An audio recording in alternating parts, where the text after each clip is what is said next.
There's a reason George Harrison was called the Quiet Beatle. He rarely argued, but when he did, it was because something truly bothered him.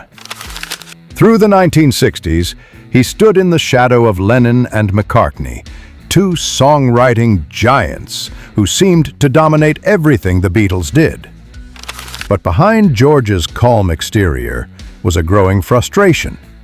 He wanted to contribute more, to be seen as an equal, but instead, he often felt like a sideman in his own band. By the time the Beatles entered their later years, that frustration had turned into quiet rebellion. George began writing songs that rivaled Lennon and McCartney's best work, but he still found his ideas dismissed or ignored.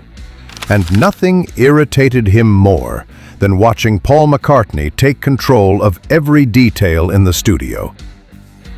Here are 10 Beatles songs that drove George Harrison crazy, moments where he felt the band wasn't really a band anymore. Number 10. Hey Jude, 1968. Hey Jude, don't make it bad. Hey Jude is one of Paul McCartney's greatest achievements, a song loved around the world, but for George Harrison, it was a nightmare. During the recording, Paul insisted that George's guitar not come in until very late in the song. Harrison, who had crafted a subtle fill to echo Paul's vocals, was frustrated when McCartney told him to just play quietly and stay out of the way. For George, that summed up the growing imbalance in the band. It wasn't about collaboration anymore. It was about Paul's vision. He later said he felt like a session musician in his own group. Hey Jude might have become a timeless anthem, but to Harrison, it marked the moment Paul stopped listening. Number 9. Obla-Di Obla-Da, 1968.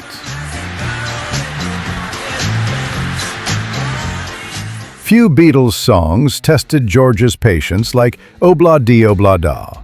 Paul loved it, the upbeat ska rhythm, the catchy chorus, but the rest of the band hated how much time it took. They recorded the song over and over again, sometimes late into the night, as Paul demanded perfection.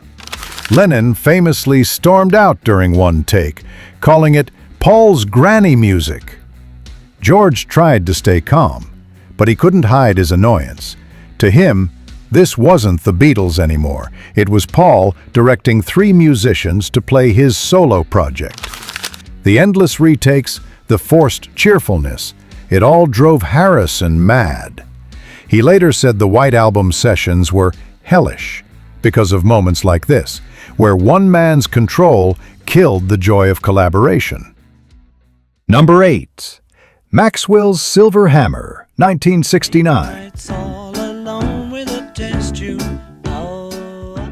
If there was ever a song that summed up why George was fed up, it was Maxwell's Silver Hammer. Paul loved the quirky story and jaunty melody. George and Ringo did not. The song took days to record, with endless overdubs and takes, as McCartney obsessed over every tiny detail. Harrison grew increasingly detached, barely hiding his disdain. He later joked that Maxwell's Silver Hammer was Paul at his most Paul, meaning cheerful to the point of insanity. For George, it wasn't just the song, it was what it represented. Paul's desire to control every sound, even when no one else believed in it. By this point, Harrison was quietly plotting his solo future. Number 7. The Long and Winding Road, 1969. Will never disappear. On paper, The Long and Winding Road is one of Paul's most beautiful ballads, but for George Harrison, it symbolized everything wrong with the Beatles' late period. The endless overdubs, the orchestra, the lack of input from the rest of the band. It didn't feel like teamwork anymore. George barely played on it, and when Phil Spector later added his grand strings, Harrison felt it erased what little band spirit remained. In interviews years later, he said he admired the song's beauty, but not its process. The Beatles had always been about energy and collaboration, and the long and winding road felt like the end of that. To George, it was a lonely road indeed, one that led straight to the band's breakup. Number 6, Lady Madonna, 1968.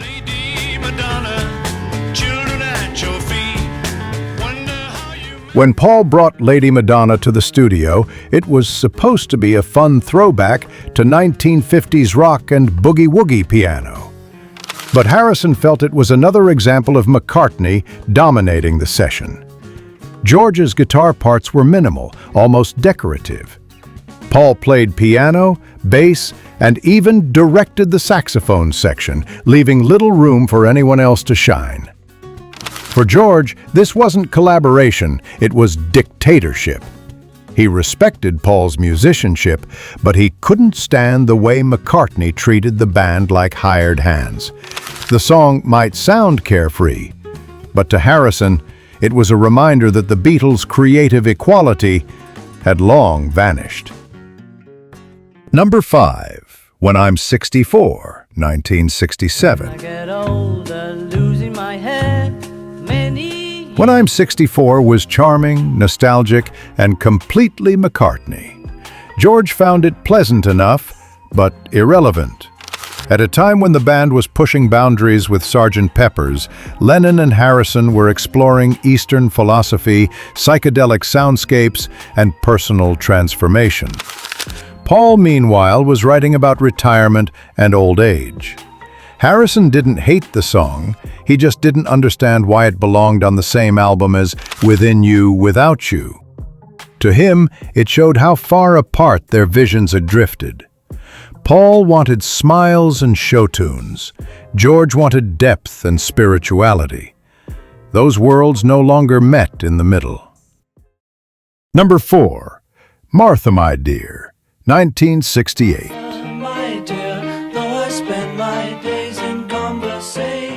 On the surface, Martha, My Dear is a charming piano tune about Paul's sheepdog, or possibly his ex.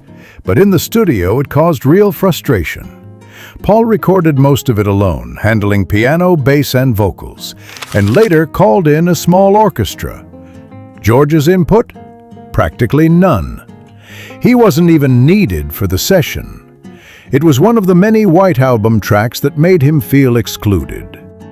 For years, George had been improving as a songwriter and guitarist, but songs like Martha, My Dear made him realize Paul no longer cared about teamwork. He later reflected that the White Album felt like 4 solo artists under one roof. Number 3, Get Back, 1969. The Get Back sessions were meant to bring the Beatles together, back to basics, live instruments, raw energy. Instead, they nearly destroyed the band. Paul was in full control, directing every take, telling George how to play his parts, and rejecting suggestions. Tension reached a boiling point during a rehearsal where Harrison snapped, saying, "I'll play whatever you want me to play, or I won't play at all if you don't want me to." That quiet rebellion led George to temporarily quit the band. Get Back might sound carefree on record, but behind the scenes, it was the sound of frustration. A moment when George realized he was done taking orders. Number 2, Penny Lane, 1967. Paul's Penny Lane is often praised as a masterpiece of pop storytelling, but George Harrison saw it differently. He thought it represented a growing divide. Paul's obsession with studio perfection versus the organic spirit that had once defined the Beatles. George's guitar contributions were minimal. Everything revolved around Paul's piano and elaborate brass arrangement. For Harrison, this new meticulousness killed spontaneity. He once said the Sgt. Pepper sessions felt like Paul's thing, The rest of us just filled in. Penny Lane was bright, polished, and brilliant, but to George it was also clinical, too perfect to feel real. Number 1. Let It Be, 1970. Find myself in times of trouble. Mother Mary comes to Ironically, Let It Be, a song about peace and acceptance, was one of the most tension-filled sessions of George's life. By then, the band was barely speaking. Paul's determination to lead every aspect of the recording left George emotionally drained. He contributed that soaring, soulful guitar solo, one of his best, but he felt invisible. Afterward, he said he couldn't wait to make his own album where he didn't have to fight to be heard.